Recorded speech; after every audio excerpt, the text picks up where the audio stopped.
అందరికీ నమస్కారం. నేను మీ దేవి. శాడిస్ట్ మొగుడు 9వ భాగం. రచయిత వనజ గారు. సెల్లార్లోకి వెళ్ళి అభి కార్ తీసి మెయిన్ ఎంట్రన్స్ దగ్గరికి వచ్చేలోపు క్యాబ్ కోసం వెయిట్ చేస్తూ ఉంది జానకి.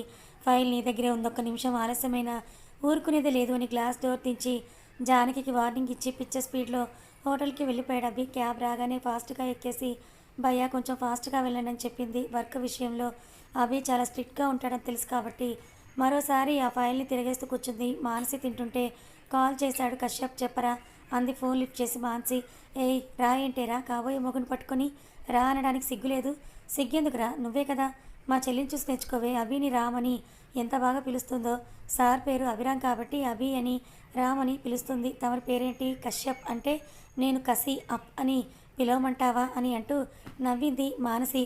ఫస్ట్ నేనే ప్రపోజ్ చేశానని నీకు చులకనైపోయానే, పెళ్ళి అవ్వనివ్వు, అప్పుడు చెప్తాను నీ సంగతి. అవునా అమూల్ బేబీ, అలాగేలే అని అంటూ నవ్వేసింది మానసి. పక్కపక్క నవ్వేస్తున్న మానసిని, ఏయ్ నిన్నే సరిగాని, ఇంతకీ నా చెల్లి బావ ఏం చేస్తున్నారు? మన ప్లాన్ వర్కౌట్ అయినట్టేనా అని అడిగాడు కశ్యప్. వర్కౌటా అంటే ఏమో తెలియదు కానీ ఇద్దరు బయటికి వెళ్ళారు కశ్యప్. అవునా, ఎక్కడికి? రావు గారు ఏదో హోటల్లో మీటింగ్ ఉందన్నారు, అక్కడికే అనుకుంటా. సరేరా మను, ఒక గంట జానకిని అబ్జర్వ్ చేస్తూ ఉండు. అసలే ప్రెగ్నెంట్, ప్లీజ్ రా. రే నువ్వు మరీ అంతగా చెప్పాలా? మా అన్నయ్యని వదిలిని కలిపే బాధ్యత నాది. Thank you so much Manu. బాబు కశ్యప్, ఇది కాస్త ఓవర్ అయింది. Okay okay. హైదరాబాద్ రీచ్ అయ్యావా? లంచ్ చేసావా? లేదు మను, ఆన్ ద వే. డాబా ఉంటే ఇక్కడ ఆగాను లంచ్ చేద్దామని. ఇంతకీ నువ్వు? మా వదిన కోసం వెయిట్ చేసి ఇప్పుడు తింటున్నా అని కాసేపు కశ్యప్తో మాట్లాడి ఫోన్ కట్ చేసింది మానసి. అభి అరగంటలో తను వెళ్లాల్సిన హోటల్కి వెళ్ళి రిసెప్షనిస్ట్ దగ్గర నా పిఏ వస్తే థర్డ్ ఫ్లోర్కి పంపించని చెప్పి వెళ్ళిపోతూ ఉంటే ఆ అమ్మాయి సార్ అని పిలిచింది. ఏంటి అని ఇసుగ్గా అడిగాడు. సార్ మీ పిఏ అని చెప్పారు. నేను చెప్పలేదు. ఎవరు సార్ అని అడిగింది. అని చెప్పబోయి మధ్యలో ఆపేసి పిఏ జానకి అని చెప్పి విసురుగా లిఫ్ట్ వైపు అడుగులు వేశాడు యాటిట్యూడ్ అభిరామ్. తెల్ల ముఖం వేసుకొని చూడటం రిసెప్షన్ వంతయ్యింది. జానకి బ్యాక్ సీట్లో కూర్చొని ఫైల్స్ చూస్తూ ఉంటే సడన్గా ఆ కార్ ఆగిన శబ్దానికి ఏమైంది భయ్యా అని అడిగింది జానకి. ముందుకు పడేది కాస్త నిలదొక్కొని అది అమ్మా 1 మినిట్ చూస్తాను అని చెప్పి క్యాబ్ డ్రైవర్ టైర్స్ అండ్ ఇంజన్ని చెక్ చేస్తున్నాడు. జానకి వాచ్ చూసుకొని ఓ టైం ఇంకా 10 మినిట్సే ఉంది, ఎలా ఇప్పుడు అనుకుంటూ భయ్యా ప్లీజ్ ప్రాబ్లం అంటే ఫాస్ట్గా చూడండి, మీటింగ్కి టైం అవుతుందని అడిగింది. మేడం ఇంజన్ ట్రబుల్ ఇచ్చినట్టుంది, మెకానిక్ రావాల్సిందే, లేట్ అయ్యేలాగా ఉంటే వేరే దాంట్లో వెళ్ళిపోండి మేడం అని అన్నాడు. జానకి తన తల కొట్టుకొని కార్ దిగి నిలబడింది. ఆఫీస్ నుండి ముందుగానే బిల్ వచ్చేయడంతో క్యాబ్ డ్రైవర్ ఎవరికో ఫోన్ చేసి మాట్లాడుతూనే ఉన్నాడు. జానకి క్యాబ్ దిగేసరికి ఉన్న 10 మినిట్స్ కూడా అక్కడే అయిపోయింది. క్యాబ్ బుక్ చేద్దామంటే నాట్ అవైలబుల్ అని చూపిస్తోంది. ఆ రూట్లో అరగంట గడిచిన జానకి ఇంకా రాలేదు. ఒక పక్క క్లయింట్స్ మీటింగ్ స్టార్ట్ చేద్దామా అని అడుగుతున్నారు. మీటింగ్ స్టార్ట్ చేయడానికి ఫైల్స్ ఏవి తన దగ్గర లేవు కదా. ఫైల్ జానకి దగ్గరే ఉండిపోయింది. ఇంకా కోపం ఎవరెస్ట్ దాటిపోయి మళ్ళీ ఫస్ట్ ఫ్లోర్కి వచ్చాడు. అవి బయట నిలబడి జానకి కోసమే వెయిట్ చేస్తూ ఉన్నాడు. ఒక క్లయింట్ వచ్చి సార్ వాళ్ళకి మళ్ళీ ఫ్లైట్ ఉందంట, మీటింగ్ని స్టార్ట్ చేయమంటున్నారు అన్నాడు అభితో. దీనివల్ల ఫస్ట్ ప్రాజెక్టే మిస్ అయ్యేలాగా ఉందని జానకి మీద పళ్ళు నూరుకున్నాడు అభి. వస్తున్నానంటూ మీటింగ్ పోస్ట్ పోన్ చేద్దామని థర్డ్ ఫ్లోర్కి వెళ్తున్న అభి సార్ అన్న పిలుపుకి ఆగి వెనక్కి తిరిగి చూశాడు. అభి ఒళ్ళంతా చెమటలు, ముఖం వాడిపోయి పరుగులాంటి నడకతో అభిని చేరుకొని తన చేతిలో ఉన్న ఫైల్ అభి చేతిలో పెట్టిన జానకి ఏంటి లేట్ అని అభి అడుగుతుంటే సార్ అది క్యాబ్ అని జానకి చెప్పేలోపు నీ గురించి తెలిసి కూడా మళ్ళీ అడగటం నాది అవివేకం అని అంటూ క్లయింట్స్ దగ్గరికి వెళ్ళిపోయాడు అభి. జానకి అక్కడే నిలబడి ఏ ఫ్లోరో తెలియక మళ్ళీ రిసెప్షనిస్ట్ దగ్గరికి వెళ్ళి ఎక్స్క్యూజ్ మీ అని పిలవగానే ఆ అమ్మాయి చెప్పండి మేడం అంది. నా పేరు జానకి, అభిరామ్ సార్ ఏ ఫ్లోర్లో ఉన్నారు అని అడిగింది Janaki. Are you miss PA Janaki? అలాగైతే సార్ మిమ్మల్ని థర్డ్ ఫ్లోర్కి రమ్మన్నారు మేడం అని చెప్పగానే జానకి థర్డ్ ఫ్లోర్ చేరుకుంది. అప్పటికే అభి తన మీటింగ్ని స్టార్ట్ చేసేశాడు. సైలెంట్గా వెళ్ళి అభికి ఒక పక్కగా నిలబడి చూస్తూ ఉంది జానకి. ఆటో కూడా దొరక్కపోవడంతో జానకి అలాగే నడుస్తూ వచ్చేసరికి లేట్ అయిపోయింది. ఒంటికి పట్టిన చెమటలు తన చీర కొంగుతో తుడుచుకుంటూ అలాగే అభిరామ్ వైపే చూస్తూ ఉంది. బాగా నీరసంగా కళ్ళు తిరుగుతున్నట్టుగా ఉన్నా కూడా అలాగే నిలబడి ఉంది జానకి. మొండిగా చురుగ్గా చూసే చూపు, ఎక్స్ప్లెయిన్ చేసే విధానం చూసి ఎవరైనా సరే అభి ప్రజెంటేషన్కి ఫిదా అవ్వాల్సిందే. గంట పాటు మీటింగ్కి వచ్చిన క్లయింట్స్ ప్రాజెక్ట్ని ఓకే చేసి రిమైనింగ్ ఫార్మాలిటీస్ కూడా అభితో డిస్కస్ చేసేశారు. ఆ గ్రూప్లో ఉన్న ఒక యంగ్ లేడీ మినీ స్కర్ట్లో ఒక జింక పిల్ల లాంటి అమ్మాయి మీటింగ్ అండ్ ఫార్మాలిటీస్ అన్నీ అయిపోగానే ఎక్సలెంట్ ప్రజెంటేషన్ యార్ అని అభిని హక్ చేసుకుని మరి చెప్పింది. అప్పటి వరకు అభిని చూస్తున్న జానకి కళ్ళు పెద్దవి చేసి చూస్తూ ముఖాన్ని పక్కకు తిప్పుకొని చూస్తుంది. ఒక రకంగా షాక్ అయిన అభి న్యాండీ చేతులు విడిపించుకోవాలని చూసినా జానకి చూస్తుందని కావాలని ఓ రియల్లీ అన్నాడు. న్యాండీని ఒక చేత్తో చుట్టేసి ఎస్ బేబీ అంటూ అలాగే అంటుకుపోతూ ఉంది అభిని. మిస్ పిఏ జానకి అక్కడెక్కడో చూస్తావే, వెళ్ళి అందరికీ జ్యూస్ పంపించమని చెప్పు అన్నాడు అభి అటువైపు చూస్తున్న జానకిని. ఓకే సార్ అని అంటూ తన రూమ్ బయటకు వెళ్ళి వర్క్ బాయ్తో జ్యూస్ తెప్పించింది Janaki.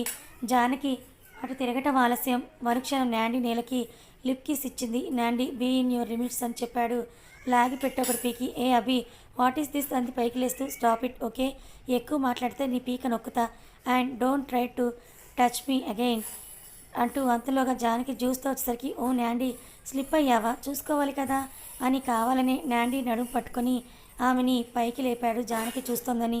Let's have a juice PA Janaki, juice ఇవ్వు నాండీకి అని చెప్పి పక్కన చైర్లో సెటిల్ అయ్యాడు అభి బాబు.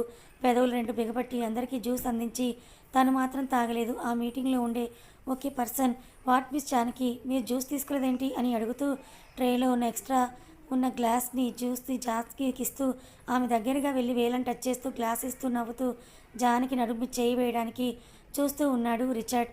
అభి ఫైల్ని దబ్బ టేబుల్ మీద వేసి what miss PA Janaki don't you know how to verify this errors lot of mistakes do it fast come and take this file అన్నాడు అభి. జానకి కూడా భయపడి ఓకే సార్ అని అభి దగ్గర ఫైల్ తీసుకొని ఒక సైడ్లో ఉన్న సోఫాలో కూర్చొని వెరిఫై చేస్తూ ఉంది. అభి అరుపుకి రిచర్డ్ బిత్తరపోయి దూరం జరిగి తన ప్లేస్లోనే సెటిల్ అయ్యాడు. Okay mister Abhiram, hope you will succeed this project అని చెప్పి క్లయింట్స్లో హెడ్ అభికి షేక్ హ్యాండ్ ఇచ్చేసి ఇక వెళ్ళడానికి అన్నట్టుగా బయటికి వెళ్ళాడు. ఇందాక క్యాబ్లో అంతా చెక్ చేశాను కదా, ఎర్రర్స్ ఏమీ లేవే అనుకుంటూ నిదానంగా మళ్ళీ ఆ ఫైల్ అంతా రీచెక్ చేస్తూ ఉంది జానకి. అందరూ కూడా రూమ్ దాటగానే నీకు వేరే చెప్పాలా, దాన్ని గెలికించాలి కానీ వచ్చి ఏడు అన్నాడు అభి. మళ్ళీ రూమ్లోకి వచ్చి జానకి ఫైల్ని క్లోజ్ చేసి అభి వెనకాలే వెళ్ళింది. అక్కడి నుంచి సెండ్ ఆఫ్ ఇవ్వడానికి గ్రౌండ్ ఫ్లోర్ వరకు వెళ్తే రిచర్డ్ 10 నిమిషాలు ఆలస్యంతో వచ్చి కారెక్కి కూర్చున్నాడు. అభి పక్క నిలబడిన జానకిని చూస్తూ నీ కళ్ళేమైనా కాకులెత్తుకుపోయాయా అని తిట్టాడు. అభి ఎందుకు తిట్టాడో తెలియక బిక్కమొహం వేసుకొని చూస్తూ సార్ ఆ ఫైల్లో ఎర్రర్స్ ఏమీ లేవు అంటూ ఇంకా మాట రాక అలాగే కళ్ళు తిరిగి అభి మీద పడిపోయింది. క్షణంలో జరిగిన దానికి అభి కొంచెం షాక్ అయి జానకిని కింద పడకుండా అంటీ అంటున్నట్టు పట్టుకున్నాడు. ఏ పిఏ జానకి లెగు అన్నాడు. No response. ఏ అంటూ ఇష్టం లేకపోయినా జానకి బుగ్గల మీద తట్టాడు. అయినా జానకి కళ్ళు తెరవలేదు. ఒళ్ళంతా చోటలు పట్టి చల్లగా మారిపోయింది. అందరూ కూడా వింతగా చూస్తూ ఉంటే వెంటనే రిసెప్షన్కి చెప్పి ఒక రూమ్ తీసుకొని ఆ రూమ్లోకి జానకిని ఎత్తుకెళ్ళాడు. దీన్ని నేను ముట్టుకోవడం ఏంటి నాన్సెన్స్ అని అంటూ చుట్టూ అందరూ చూస్తూ ఉంటే తప్పక రూమ్లోకి తీసుకొని వెళ్ళి బెడ్ మీద పడేశాడు. హ్యాండ్ వాష్ చేసుకొని వచ్చి బెడ్కి దూరంగా కౌచ్లో కూర్చొని నీ ముఖం చూడటమే నాకు పరమ చిరాగ్గా ఉంటే నన్ను ఎవరైనా ఒక దెబ్బ కొట్టినా నేను పట్టించుకునేవాడినే కాదు, కానీ మోసం చేసే నా అంత రాక్షసుడు ఇంకొకరు ఉండరు. నువ్వు అసలు ఆడదానివేనా, ఒక్క మాట ముందే చెప్పుండొచ్చు కదా అనుకుంటూ ఎవరికో ఫోన్ చేశాడు అభి. బెడ్ మీద స్పృహ లేకుండా పడుకునింది జానకి. కాసేపటికి తను ఫోన్ చేసిన డాక్టర్ వచ్చింది. వాట్ హ్యాపెండ్ అని అడిగింది. అభి ఏం చెప్పకుండా చేయి జానకి వైపు చూపించాడు. దానికి అభిని ఎగాదిగా చూసిన డాక్టర్ నిట్టూర్చి వెళ్ళి జానకి పల్స్ చెక్ చేసి she is pregnant congrats mister అని సంతోషంగా డాక్టర్ చెప్తుంటే ఆ విషయం మాకు తెలుసులే అనుకుంటూ తన చేతి పిడికిలి బిగించాడు అభి. బట్ తను ఓవర్గా రియాక్ట్ అయింది. అందుకే స్ట్రెస్ ఫీల్ అయ్యి కళ్ళు తిరిగినట్టున్నాయి. ప్రెజెంట్కి ట్యాబ్లెట్స్ ఇస్తున్నాను, ఒకసారి మీ ఫ్యామిలీ డాక్టర్ కన్సల్ట్ అవ్వండి అని చెప్పి ట్యాబ్లెట్స్ రాసి తనకి రెస్ట్ చాలా అవసరం అండ్ తను వీక్గా కూడా ఉంది, take care of your vices అని చెప్పి వెళ్ళిందా వచ్చిన డాక్టర్. డాక్టర్ ఉన్నంతసేపు ముడిచిన పిడికిలు తెరవకుండా అలాగే పట్టుకొని డాక్టర్ రూమ్ దాటగానే బలంగా తన చేతిని టీపై కంటించాడు అభి. అది విరిగింది, అతుక్కోదు అన్న రేంజ్లో పగిలిన కొన్ని పీసులు అభి చేతిలో కూడా దాక్కొని వెంటనే రక్తపు జల్లులు రప్పించాయి. అయినా సరే ఆ గాయాన్ని కూడా లెక్క చేయకుండా అలాగే మొండిగా కౌచులో కూర్చొని ఉన్నాడు అభి. ఎదురుగా పడుకొని ఉన్న జానకిని చూశాడు. పడుకోవే నువ్వు, హాయిగా పడుకో, నన్ను పిచ్చివాడిని చేసి నువ్వు హ్యాపీగా ఉండు, అసలు ఎవరే నువ్వు, ఎందుకు వచ్చావు నా లైఫ్లోకి అనుకుంటూ ఉండగా ఒక బాయ్ వచ్చి డాక్టర్ ఇచ్చిన ట్యాబ్లెట్స్ ఇచ్చి వెళ్ళాడు. టేబుల్ మీద పెట్టిన కవర్ చూస్తూ ఇప్పుడు నేను దీనికి ఆ గోళీలు మింగించాలా, అంత లేదు, కళ్ళు తెరిచాక దాన్నే మింగమని చెప్తా అనుకుంటూ 10 నిమిషాలు వెయిట్ చేశాడు జానకి లేస్తుందేమో అని. వెయిట్ చేస్తూ ఈ టైంలో తన గాయం గురించి మర్చిపోయాడు అభిబాబు. దాని పాటికి రక్తం కారుతూనే ఉంది. దీనికి ఇప్పుడు ట్యాబ్లెట్స్ వేయకపోతే ఇక్కడే లాక్ అవుతాం అనుకుని ఒకసారి టైం చూశాడు. అప్పటికే అది 2 గంటలు సమయం చూపిస్తూ ఉంది. జానకికి దగ్గరగా వెళ్ళి ఏయ్ ఏయ్ అని పిలిచాడు. ఆంటీ అంటున్నట్టు జానకి భుజం కదుపుతూ. జానకి ఇంకెంతకీ లేవకపోయేసరికి అభి నేను డాక్టర్ చెప్పిన 2 ట్యాబ్లెట్స్ కూడా వేశాడు. ఎలా అని మాత్రం అడగండి, అక్కడ ఉన్నది అభిబాబు, అతను ఎలాగైనా సరే వేసేస్తాడు కదా. అలాగే పక్కన కూర్చొని ఒకసారి జానకి మొహాన్ని పరిశీలనగా చూస్తూ ఉంటే ముఖం బాగా పీక్కుపోయి అస్సలు తింటుందా లేదా అన్నట్టుగా ఉంది జానకి. కడుపుతో దగ్గరికి చూపులు పోనిస్తూ ఎందుకో ఒకసారి టచ్ చేయాలనిపించి ఒక చేతిని జానకి పొత్తి కడుపు దాకా తీసుకొని వెళ్ళాడు. ఆ క్రమంలో అభి చెయ్యి కాస్త వణుకుతూ ఉంది. అది ఎందుకు వణికిందో అతనికి తెలియదు. ఆమెకు తెలిసినా చెప్తే నమ్మడు. సాక్ష్యం కావాలంటే తన ఆత్మాభిమానాన్ని అమ్ముకోవాలి లేదా పాతి పెట్టేయాలి. ఇంతలో జానకి మెల్లిగా కదిలి ఒరుగుతూ కింద పడిపోతుంటే కొంచెం సపోర్ట్గా తన భుజానికి ఆనించుకున్నాడు అభి. వెంటనే వామిటింగ్ చేసుకుంది జానకి. ఆ హఠాత్ పరిణామానికి పెద్దగా షాక్ అవ్వకపోయినా ఎందుకో సైలెంట్గానే ఉన్నాడు అభి. పక్కకి లేచి తన సూట్ని తీసి ఎక్కడికో విసిరేశాడు. అది వెళ్ళి ఎక్కడో పడింది. భారంగా కనురెప్పలు తెరిచిన జానకి అభి సూట్ని విప్పేసి ఫార్మల్ షర్ట్ని కూడా టక్ తీసేసి టైలాగి పడేసి హ్యాండ్ కప్స్ తీసేసి దెబ్బ తగిలిన చెయ్యి బాల్కనీ డోర్ కానించి ప్రెషర్ని పెంచుతూ ఇంకా బ్లడ్ని రప్పించుకుంటున్నాడు. వెంటనే తాను ఎక్కడ ఉన్నది గుర్తు రాకపోయినా జరిగింది మొత్తం కూడా రివైండ్ చేసుకొని తన ఎదురుగా కనిపిస్తున్న టీపాయ్ ముక్కలు పక్కనే బ్లడ్ స్ట్రెయిన్స్ చూసింది జానకి. అవి ఎక్కడ ఉన్నాయా అని చూస్తే టీపాయ్ దగ్గర నుండి బెడ్ వరకు వచ్చి మళ్ళీ దగ్గర నుండి బాల్కనీ డోర్ వరకు కనిపించాయి. వెంటనే అభి చేయి వైపు చూసింది జానకి. అభి అంటూ లేచి ఫాస్ట్గా నడుచుకుంటూ వెళ్ళి ప్రెషర్ ఇస్తున్న చెయ్యిని బలంగా లాగింది. చిరాగ్గా జానకిని చూశాడు అభి. పిచ్చా నీకు అని అంటూ అభి చేతిని తన చేతిలోకి తీసుకుంది. డోంట్ ట్రై టు టచ్ మీ అని తన చేతిని విసురుగా లాక్కున్నాడు. జానకి మీద కోపంతోనే అభి తన చేతిని గాయపరుచుకున్నాడని ఆమెకు అర్థమైంది. అభి నీకు నా మీద కోపం ఉంటే తిట్టు కొట్టు, అంతేకాని ప్లీజ్ నువ్వు ఇలా పనిష్ చేసుకోకంటూ మళ్ళీ ఆ చేయిని అందుకుంది ఏడుస్తూనే. ముందు ఆ పంపు కట్టే అన్నాడు. కానీ జానకి చేతిలో నుండి తన చేతిని తీసుకోలేకపోయాడు అభి. జానకి అదే అదునుగా బెడ్ మీద కూర్చోబెట్టి చేయి వదలకుండానే వంగి బెడ్కి ఆ చివర కనిపిస్తున్న ఫస్ట్ ఎయిడ్ కిట్ తీసుకుని ఏడుస్తూ పీసెస్ అని తీసేసి గాయాన్ని క్లీన్ చేసి ఆయింట్మెంట్ రాసి దిగ్విజయంగా కట్టింది అభికి. కోపంగా ఒక్కో కంట్లో ఒక్కో నిప్పుల కొరివి పెట్టుకున్నట్టుగా చూస్తూ ఉన్నాడు అభి జానకి వైపు. కానీ అవేమీ లెక్క చేయడం లేదు. మన జానకి విసుగ్గా ఉంటే సింగిల్ హ్యాండ్తో 2 బటన్స్ ఓపెన్ చేసి బెడ్ రెస్ట్కి వాలాడు. జానకి హ్యాండ్ వాష్ చేసుకొని వచ్చి కూర్చుంది. ఇంకా ఆఫీస్కి వెళ్దాం అని అభిని అడుగుదామంటే కళ్ళు మూసుకొని ఉన్నాడు అభి. నెక్స్ట్ షెడ్యూల్ ఏంటి అని అడిగాడు అభిని. ఇందాక మీటింగ్ జరిగిన దాని మీద స్టాఫ్కి ఇన్స్ట్రక్షన్స్ ఇవ్వాలంది జానకి. అంటూ బెల్ మోగేసరికి జానకి డోర్ ఓపెన్ చేయడానికి వెళ్ళింది.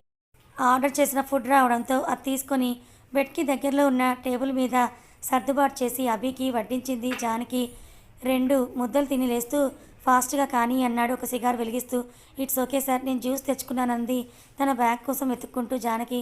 ఇదేం నీ మీద కన్సర్న్తో నా శాలరీతో నీకేం పెట్టడం లేదు, ఎస్సీ పిఏగా నీకు కంపెనీయే పే చేస్తుంది. నువ్వు వదలడం వల్ల మాకేమీ కోట్లు వచ్చేయవు. మళ్ళీ తినకుండా పడిపోతే నా టైం బొక్క, మూసుకొని తిను అన్నాడు. ముందు నుండి అభి మాటలు అలవాటే కాబట్టి కొద్దిగా తిని పక్కకొచ్చి తన హ్యాండ్ బ్యాగ్ తీసుకుని జానకి అభి బాబు విప్పేసిన కోట్ వేసుకోకుండా షర్ట్ పైన 2 బటన్స్ ఓపెన్ చేసి హ్యాండ్ కప్స్ వదిలేసినవి పైకి మడిచి యమా హాట్గా మాస్గా ఉన్నాడు. సార్ మీ కోట్ అంది జానకి. వాట్ అన్నాడు అభి. మీ కోట్ ఇక్కడే వేశారంది. అది నువ్వు చేసిన ఘనకార్యమే, లీవ్ ఇట్ అని అభి అంటుంటే అయితే ఇలాగే వస్తారా ఆఫీస్కి అని నోరు జారింది జానకి. ఇలాగా అంటే ఇది కూడా విప్పేసైనా వస్తాను, that's my office and it's my wish అంటూ షర్ట్ కూడా విప్పి అలవాటు తప్పు జానకి మీదకి విసిరేశాడు అభి. ఇందాక జానకి అడిగింది కూడా ఆ షర్టు చాలా ట్రాన్స్పరెంట్గా ఉంది అని. ఆర్ యూ ఫైన్ నౌ అని అంటూ ముందుకు వెళ్తాడు అభి. జానకి అభి బేర్ బాడీని చూసి గతుక్కుమంది. అలాగే అభి వెనుక వెళ్ళింది. రెస్టారెంట్లో అందరూ అభి వంక చూస్తూ ఉంటే జానకి మాత్రం తలదించుకొని సైలెంట్గా వెళ్తోంది. ఎవరిని పట్టించుకోకుండా బేర్ బాడీతో బయటికి వెళ్ళాడు అభి యాప్స్ కలర్ చూస్తూ ఉన్నారు అమ్మాయిలు. అలాగే కారులో కూర్చొని ఆఫీస్కి పోనిచ్చాడు అభి. జానకి కూర్చున్నాక మామూలుగా అయితే మళ్ళీ క్యాబ్కి రమ్మనేవాడేమో. ఇందాక తిక్క కుదిరిందిగా. ఆఫీస్కి రాగానే కార్ దిగి అభి ఫాస్ట్గా వెళ్తుంటే జానకి ఫైల్స్ తీసుకుని పరిగెడుతున్నట్టుగా నడుస్తోంది. బాస్కి ఫస్ట్ రోజే ఫ్లాట్ అయిన అమ్మాయిలు గుడ్లు అప్పగించేసి మరి అభిని చూస్తున్నారు. అభి మాత్రం తగ్గేదిలే అన్నట్లు అలాగే వెళ్తున్నాడు. నిష్క అయితే కోరికంతా కలలో నింపుకొని మరి చూస్తుంది అభిని. జానకి వాళ్ళందరి వైపు ఒకసారి చూసి go and do your work అని గట్టిగా అరిచేసి అభి క్యాబిన్లోకి వెళ్ళింది. వెళ్ళడం అభి క్యాబిన్లోని ఒక సిగరెట్ కాల్చుతూ తన పర్సనల్ రూమ్లోకి వెళ్ళిపోయి జానకి రావడం చూసి దడేల్మని సౌండ్ వచ్చేలాగా డోర్ క్లోజ్ చేసుకున్నాడు. జానకి క్యాబిన్లోనే ఆగిపోయి ఫైల్స్ని కాపీ చేసి ఆ ప్రాజెక్ట్ అసైన్ చేసిన టీమ్ లీడర్స్కి పంపించి అభి కోసం వెయిట్ చేస్తూ ఉంది. ఆఫీస్ టైం అయిపోవడంతో ఒక్కొక్కరు ఇంటికి వెళ్ళిపోతూ ఉన్నారు. అటు మాన్సి ఏమో జానకి కోసం తన స్కూటీ దగ్గరే వెయిట్ చేస్తూ ఉంది. కథ కొనసాగుతుంది. మన అభిబాబు ఫుల్ యాటిట్యూడ్గా పాపం జానకి ముచ్చవడలు పట్టించేస్తున్నాడు. మరి జానకి మీద అతనికి ఎందుకంత కోపం? ప్రేమించి పెళ్లి చేసుకున్న అభి ఎందుకు జానకిని ఇంట్లో నుంచి వెళ్ళిపోయేలాగా చేశాడు? మరి జానకి తన తప్పు లేదని ఏ రకంగా నిరూపించుకోబోతోంది? తెలుసుకోవాలనుకుంటే మన ఛానల్ని ఫాలో అవ్వండి. కథ నచ్చితే లైక్ చేయండి. Thank you so much for watching.